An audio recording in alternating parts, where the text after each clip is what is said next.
नमस्कार, खबर उत्तराखंड देख रहे हैं आप और मैं हूं आपके साथ सपना दीपक मदेशिया। बुलेटिन का आगाज करेंगे। उत्तराखंड के सीएम पुष्कर सिंह धामी ने शनिवार को हरिद्वार स्थित मां माया देवी मंदिर में परंपरागत छड़ी यात्रा की पूजा अर्चना की। धार्मिक विधि विधान के साथ मुख्यमंत्री पुष्कर सिंह धामी ने छड़ी यात्रा की शुरुआत की और प्रदेशवासियों के सुख समृद्धि की कामना की। इस मौके पर मंदिर परिसर में भक्त और साधु संत बड़ी संख्या में मौजूद रहे। पूजा के बाद सीएम धामी ने छड़ी यात्रा को हरिद्वार से विधिवत रवाना किया। ये पवित्र यात्रा उत्तराखंड के कुमाऊं और गढ़वाल मंडल के विभिन्न तीर्थ स्थलों से होकर गुजरेगी। रास्ते में यात्रा के दौरान विशेष पूजा पाठ और धार्मिक अनुष्ठान आयोजित किए जाएंगे, जहां छड़ी यात्रा उत्तराखंड की प्राचीन परंपराओं और आस्था का प्रतीक मानी जाती है। यह यात्रा चारों धामों बद्रीनाथ, केदारनाथ, गंगोत्री और यमुनोत्री में पूजा अर्चना करते हुए आगे बढ़ेगी। पूरे मार्ग में श्रद्धालुओं द्वारा इस यात्रा का भव्य स्वागत किया जाएगा।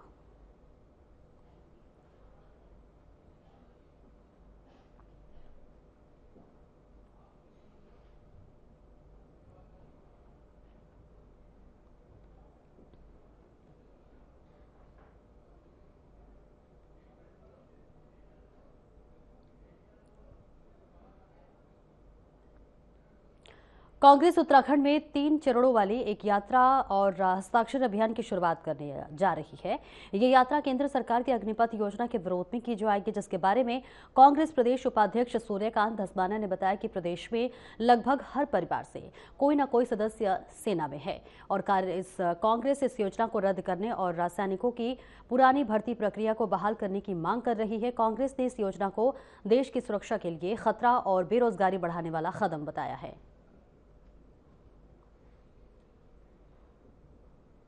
कोटद्वार के बाद 6 अक्टूबर को ये अग्निपथ योजना के बारे में हमारे पार्टी के सीनियर मोस्ट लीडर्स आदरणीय मल्लिकार्जुन खड़गे साहब, आदरणीय हमारे नेता विपक्ष लोकसभा में राहुल गांधी जी ने जिस समय ये इंट्रोड्यूस की गई थी, उसी समय ये कहा था कि ये देश के लिए विनाशकारी है, देश की सेना को कमजोर करने वाला है, देश की सुरक्षा के लिए बहुत बड़ा यह आघात है अग्निपथ योजना।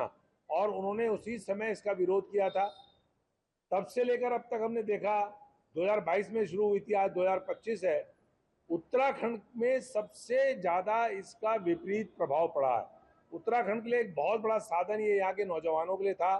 उत्तराखंड पूरे देश में ऐसा राज्य है, सैन्य बलों में चाहे आर्मी में हो, एयरफोर्स में हो, नेवी में हो, अर्धसैनिक बलों में हो, सबसे ज्यादा संख्या में नौजवान जो भर्ती होता है वो उत्तराखंड से होता है। भर्ती करने शुरू किए। उस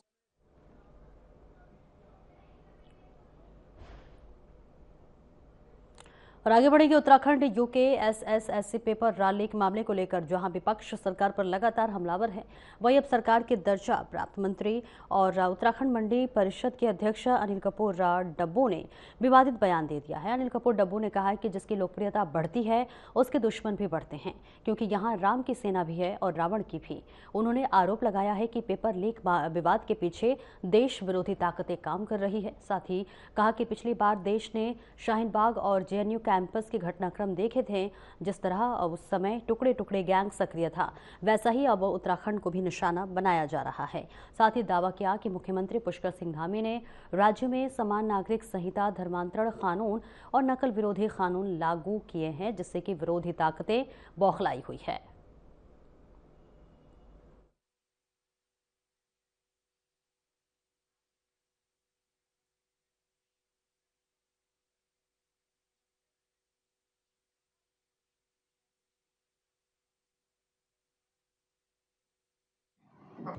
जो कार्य संस्कृति को अपनाते हुए लोकप्रियता बढ़ेगी। निश्चित रूप से यहाँ कहते हैं राम की सेना भी है तो रावण के भी अभी सेना कलयुग में मौजूद है। जैसे मोदी जी ने पूरे दुनिया में देश का नाम किया। पिछली बार आपने देखा शाहीन बाग अल्लाह गुल्ला करते रहे, लेकिन जनता ने नकार दिया। जो टुकड़े होंगे जेएनयू में पकड़े गए, देश के टुकड़े होंगे, उनका उत्तरांचल भी एक टारगेट है। उत्तराखंड जो यहाँ 84 लाख देवता रहते हैं, जो बॉर्डर से लगा हुआ इलाका है, ऐसे लोगों का ये भी एक टारगेट है, सॉफ्ट टारगेट। और डेमोग्राफिक यहाँ की खराब हो रही है। लगातार धामी जी ने जो काम किए, चाहे वो नकल अध्यादेश का काम हो, यूसीसी का काम हो, महिलाओं के लिए सखी योजना का काम हो, मतलब इतनी योजनाएं कर दी, धर्मांतरण विरोधी कानून हो, तो ये सब कामों को जब धामी जी ने किया और लोगों को लग रहा है कि देश के अंदर एक युवा मुख्यमंत्री, में जब भारतीय जनता पार्टी के राष्ट्रीय अधिवेशन में गया तो लोग पूछ रहे थे कि पुष्कर सिंह धामी यही है, यही है। दूसरे प्रदेशों में जब वो सभाएं करने जाते हैं तो लोग पुष्कर सिंह धामी की तारीफ करते हैं। तो यहाँ कुछ लोगों को, जिनको आज से नहीं, कई सालों से उनको पछता नहीं है, उनको उस विचारधारा को मैं कहता हूँ कि देश के बारे में उनकी चिंता ही है। गांव तक संपर्क मार्ग पहुंचाए।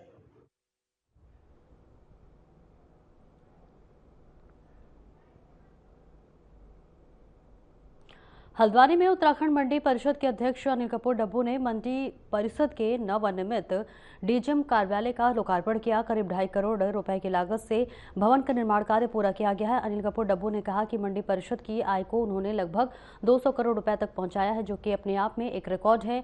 उन्होंने कहा कि किसानों को बेहतर सुविधाएं देने के लिए लगातार प्रयास किए जा रहे हैं। रुद्रपुर और देहरादून में जैविक मंडी स्थापित करने की दिशा में कार्य चल रहा है।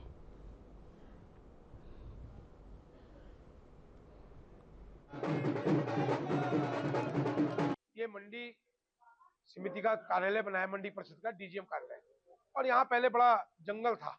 इस इलाके पर कब्जा था लोगों का, मैंने खाली कराया। 5,000 रुपए में एक कबाड़ी ने कब्जा कर रखा था पूरी जमीन पर।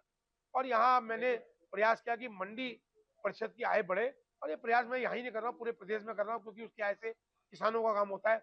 लगभग 750 हमने सड़कें अब तक बनाई है पूरे प्रदेश में। और यहाँ रुद्रपुर, देहरादून में हम बड़े बड़े जैविक मंडियां बनाने जा रहे हैं। आदरणीय प्रधानमंत्री मोदी जी के जो आह्वान है कि जैविक कार्य को बढ़ाया जाए, और इसके तहत यहाँ कार्यालय बन रहा है। आपने देखा होगा बाहर दुकानें बन रही हैं, इधर दुकानें बन रही है। और ये हल्द्वानी का एक ऐसा इलाका बनेगा, हब बनेगा कि यहाँ लोग, आप देखिए साल भर बाद जब बन के खड़ा होगा तो लोग, अधिकांश आबादी यहाँ खरीद फरोख्त करने। ये किसानों की आय नहीं, मंडी परिषद का काम है। अपनी जब मंडी परिषद आय बढ़ाती है, उससे सड़कें बनाती है। जैसे हमने 850 सड़कें बनाई, किसानों को हम खाद फ्री देते हैं।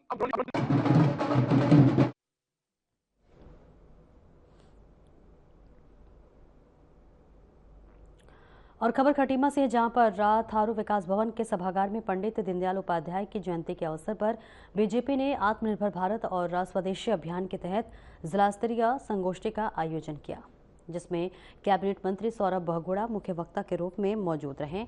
तो वहीं इस अवसर पर बीजेपी कार्यकर्ताओं ने कैबिनेट मंत्री के साथ खटीमा मुख्य चौक के पास स्थित पंडित दीनदयाल पार्क में पहुंचकर उपाध्याय की प्रतिमा पर माल्यार्पण और पुष्पांजलि अर्पित कर उन्हें याद किया।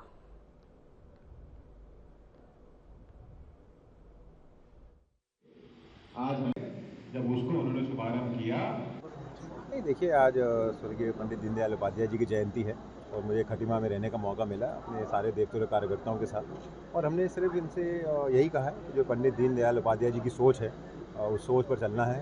उन्होंने इस देश को अंत्योदय की भावना पे चलने का हम लोग को बताया था। आज मैं धन्यवाद दूंगा देश के प्रधानमंत्री जी का, जिन्होंने उनकी सोच को पूर्ण करने का काम किया है। अगर अंत्योदय की भावना, जो आखिरी पंक्ति में खड़ा हुआ व्यक्ति, उस तक सरकार की सुविधाएं पहुँचें, अगर ये फैसला किसी ने किया और उसको धरातल पर उतारने का काम किया, तो इस देश के यशस्वी प्रधानमंत्री नरेंद्र मोदी जी ने किया। पंडित दीनदयाल उपाध्याय जी की सबसे बड़ी सोच थी कि इस देश में 2 प्रधान, 2 विधान, 2 निशान नहीं हो सकते। उस सोच को भी पूर्ण करने का काम किसी ने किया, तो देश के यशस्वी प्रधानमंत्री नरेंद्र मोदी जी ने किया, जब उन्होंने आर्टिकल 35A और 370 धारा को ख़त्म करने का काम किया और जम्मू कश्मीर को भारत का एक अंग बनाने का काम किया। और उसी के साथ साथ स्वदेशी, जो आत्मनिर्भर भारत बनने के लिए हमारा सबसे बड़ा आज के दिन अभियान चल रहा है, जिसमें प्रधानमंत्री जी ने पूरे देश के 140 करोड़ लोगों से निवेदन किया है। जब उसको उन्होंने शुभारंभ किया,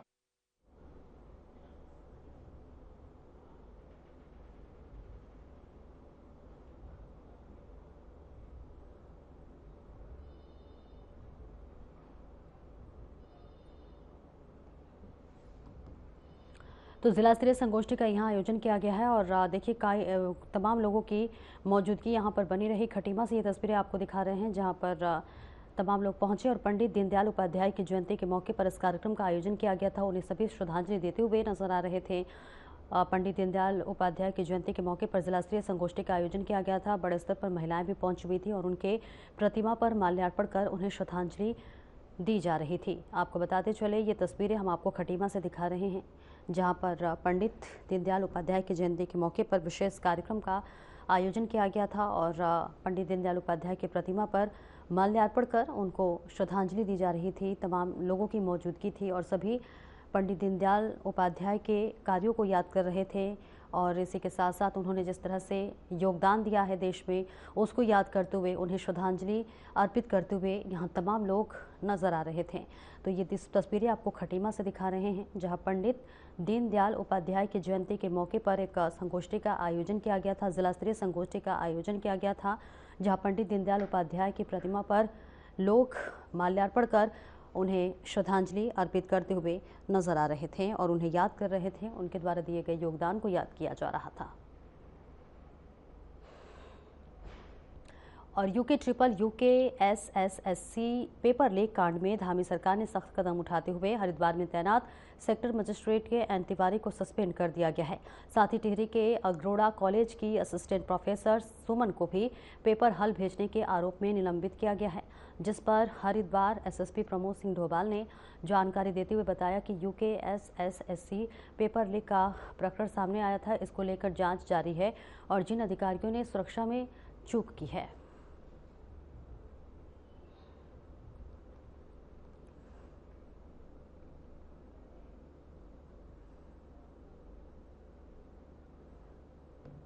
UKSSC मामले में जिस भी सेंटर में ये घटना हुई थी, उस सेंटर में जो भी निरीक्षक जो काम उस पर लगे थे सेक्शन चेकिंग में, और एक कांस्टेबल उनको निलंबित किया गया है।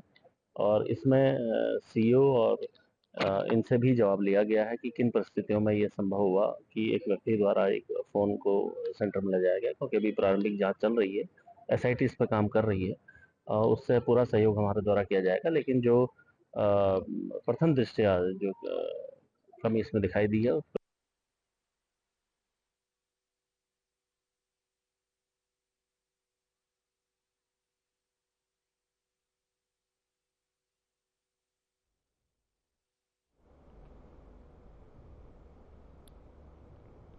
और UKSSSC पेपर लीक मामले को लेकर जहां बेरोजगार युवा लगातार सरकार के खिलाफ प्रदर्शन कर रहे हैं, वहीं सरकार के दर्जा प्राप्त मंत्रियों ने मुख्यमंत्री पुष्कर सिंह धामी और उनकी सरकार का बचाव किया है। आपको बता दें कि हल्द्वानी में जलागम परिषद के उपाध्यक्ष शंकर कोरंगा और मंडी परिषद के अध्यक्ष अनिल कपूर डब्बू ने अलग अलग प्रेस वार्ता कर कहा कि UKSSC का पेपर लीक नहीं हुआ, बल्कि इसे लीक करने की साजिश की गई थी, जिसे समय रहते विफल कर दिया गया है। इस बीच इस मामले के मुख्य आरोपी खालिद को गिरफ्तार कर लिया गया है और अन्य दोषियों पर भी कार्रवाई की जा रही है। एक एक बिंदु में जांच करने जा रही है और जो उसमें जिसकी लोकप्रियता बढ़ेगी, निश्चित रूप से यहाँ कहते हैं राम की सेना भी है तो रावण के भी अभी सेना कलयुग में मौजूद है। जैसे मोदी जी ने पूरे दुनिया में देश का नाम किया, पिछली बार आपने देखा शाहीन बाग अल्लाह गुल्ला करते थे, लेकिन जनता ने नकार दिया। जो टुकड़े होंगे JNU में पकड़े गए देश के टुकड़े होंगे, उनका उत्तरांचल भी एक टारगेट है। उत्तराखंड जो यहाँ 84 लाख देवता रहते हैं, जो बॉर्डर से लगा हुआ इलाका है, ऐसे लोगों का ये भी एक टारगेट है, सॉफ्ट टारगेट। और डेमोग्राफिक यहाँ की खराब हो रही है। लगातार धामी जी ने जो काम किए, चाहे वो नकल अध्यादेश का काम हो, UCC का काम हो, महिलाओं के लिए सखी योजना का काम हो, मतलब इतनी योजनाएं कर दी, धर्मांतरण विरोधी कानून हो। देखिए अभी जैसी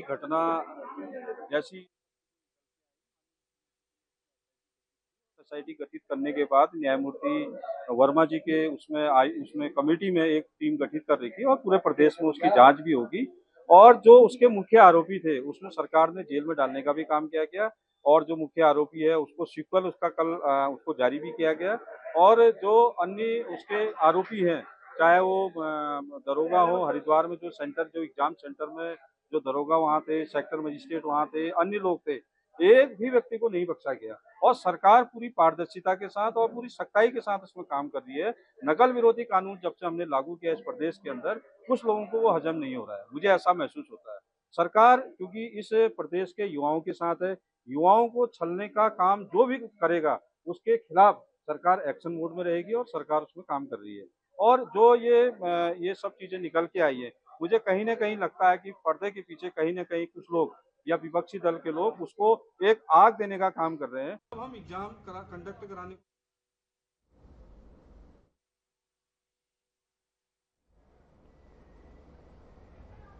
एसएससी पेपर लीक मामले को लेकर प्रदेश में युवाओं का आक्रोश जारी है। वहीं भाजपा के वरिष्ठ नेता मजहर नईम नवाब ने कांग्रेस पर आरोप लगाया है कि वे घोटाले में शामिल आरोपियों को संरक्षण दे रही है।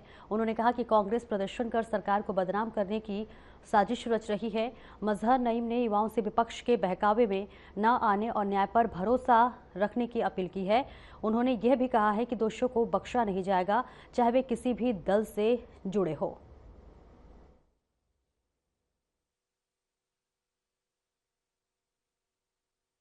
अगर सरकार पर कोई आरोप लगता है तो जवाबदेही हमारी सरकार की है, हमारी सरकार ने जवाबदेही की है। हमारे मुख्यमंत्री पुष्कर सिंह धामी ने आकर के जवाब दिया है और जिस तरीके से उत्तराखंड के बेरोजगार युवाओं को भड़काया जा रहा है, पीछे से उस आंदोलन को कांग्रेस चला रही है।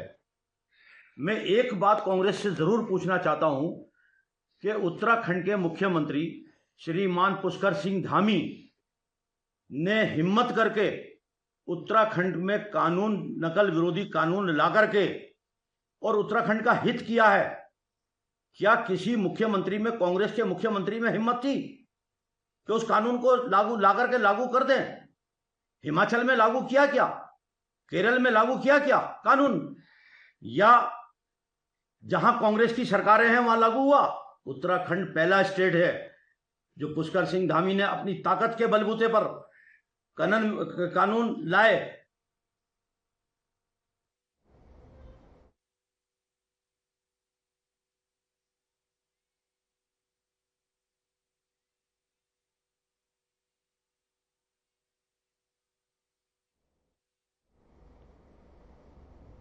पंचायती राज विभाग से जुड़े विशेष मुद्दों पर उत्तराखंड के पंचायती राज मंत्री सतपाल महाराज ने राजधानी देहरादून के पंचायती राज निदेशालय में समीक्षा बैठक की, जहां इस बीच सतपाल महाराज ने कहा कि साल 2024-25 के लिए राष्ट्रीय ग्राम स्वराज अभियान के अंतर्गत 190 करोड़ 40 लाख रुपए की वार्षिक योजना की स्वीकृति मिली है।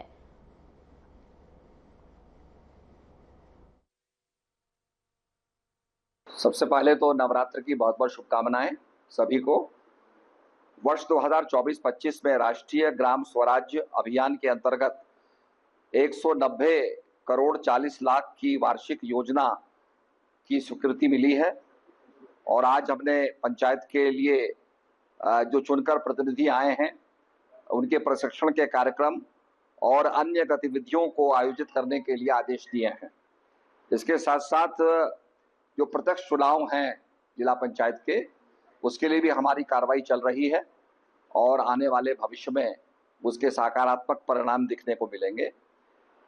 29 विषयों का हस्तांतरण होना है जिसके लिए लगातार हमारी कार्रवाई चल रही है। आज भी मैंने निर्देश दिया है कि उस कार्रवाई को जो है जल्दी किया जाए। इसके साथ साथ बहुत से कॉमन लक्ष्य को लेकर के हमारा जलागम और पंचायती राज काम कर रहा है।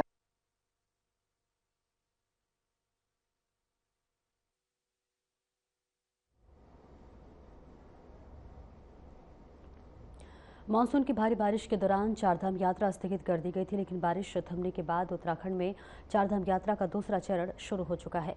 इसको लेकर केदारनाथ से विधायक आशा नौटियाल ने बताया कि काफ़ी संख्या में भक्तगणों ने केदारनाथ आना शुरू कर दिया है और हर दिन 10 से 12 हज़ार श्रद्धालु केदारनाथ पहुँच रहे हैं।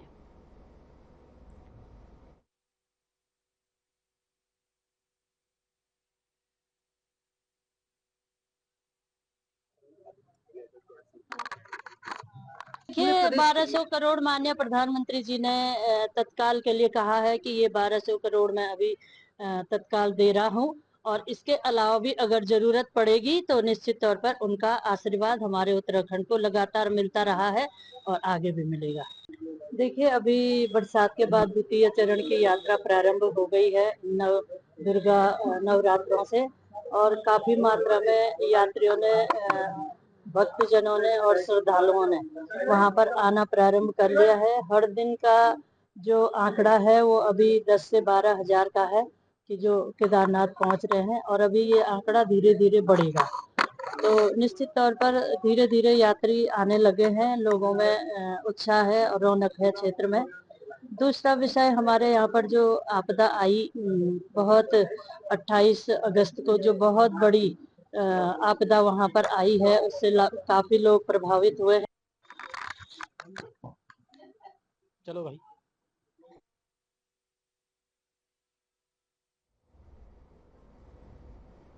भारतीय किसान यूनियन के राष्ट्रीय प्रवक्ता राकेश टिकैत नारसन कला पहुंचे, जहां टिकैत खुद ट्रैक्टर चलाकर राज्यसभा स्थल पहुंचे और किसानों के बीच बैठकर संगठन को और मजबूत करने का ऐलान किया।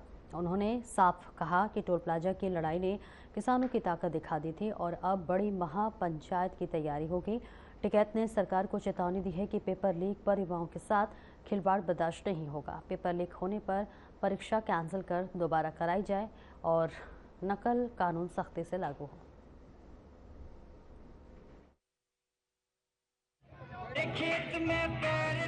कार्यक्रम है, ये किसान संगठन की पंचायत थी और ये क्षेत्र वाइज पंचायत जिले वाइज पूरे देश भर में चली हुई है, तो उसी के तहत आज यहाँ की थी। कल की शामली जिले में, परसों की हापुड़ में है, 27 तारीख की, 28 तारीख में मेरठ की है। तो हर रोज मीटिंगें चलती रहती है। तंग इस सरकार की योजनाओं से सब है, फसलों के दाम कम और जमीनों के दाम ज्यादा, तो जमीन बिकने का जो ये खरीद का जो प्रोग्राम चला रखा सरकार ने कि इनकी जमीन ने ले लो, इस पे आंदोलन तो होंगे। चौधरी साहब, अगर सरकार एक बार पलट जाती है और कांग्रेस सरकार आती है, अरे हमें क्या पता कांग्रेस, हमारा आंदोलन तो भाई अभी कर्नाटक में भी चल रहा था। 13 गांव की जमीन अधिग्रहण करने एयरपोर्ट के पास में।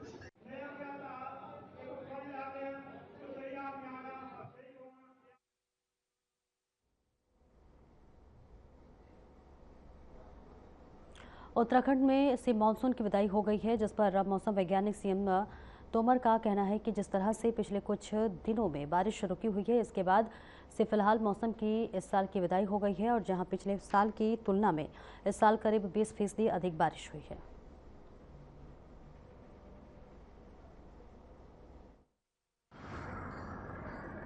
नमस्कार, मैं doctor CS Tomar, meteorological centre Dehradun से बोल रहा हूँ। देखिए, आज 26 सितंबर को उत्तराखंड से मानसून का पूरी तरह से विदाई हो गया है। तो ओवरऑल जो इस सीज़न में 1412 मिलीमीटर बारिश मिला है, जो कि नॉर्मल से लगभग 22% ज़्यादा है। और इसमें जो मुख्यतः हमको जो ज़िले हैं जहाँ पे हमको लार्ज एक्सेस रेनफॉल मिला है, 2 ज़िले रहे हैं जहाँ पे नॉर्मल से +60% और मोर बारिश रहा है। वो है बागेश्वर में, बागेश्वर ज़िला और चमोली ज़िला। बागेश्वर में 284 मिलीमीटर के आसपास बारिश मिली है। फिलहाल इस बुलेटिन में इतना ही। नमस्कार।